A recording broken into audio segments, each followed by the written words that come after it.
Hey guys, KrayfishKarl here, and welcome to another Droplet States of Matter update. Early Access 1.19 is now available. This update replaces the Temple of Sobek level with a brand new one, Sandswept City. The release of this level marks a major milestone in the development of the game.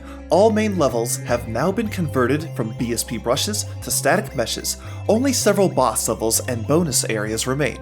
You'll be exploring the level in 3 parts: the outskirts, the city plaza, and finally, the Grand Palace.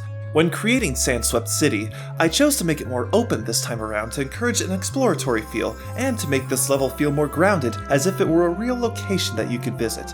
All the rocks, trees, and other landmarks are carefully placed to help guide the player towards points of interest that are essential to making progress in the level.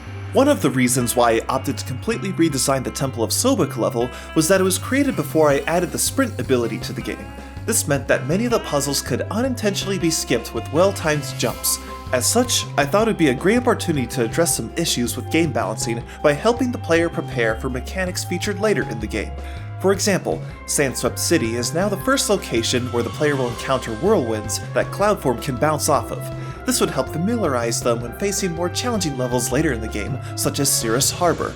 The level also helps to teach the player more on combining the abilities of the states of matter. For example, you have to use both ice and cloud form to ascend this small mesa surrounded by quicksand. With the majority of areas now converted into static meshes, my next goals will be as follows. First, I'm planning to go through all the other levels and continue tweaking the way the game's challenges are introduced to the player. This is to better ensure a fair, interesting difficulty curve. And secondly, I'm planning to bring the rest of the game to a consistent level of graphical fidelity. Sandswept City and several other levels from recent updates are representative of what I intend the final game to look like. As such, in future updates, I'll be revisiting older design levels to give them a new coat of paint. That's all for now, and with that, thank you for following the development of Droplet States of Matter.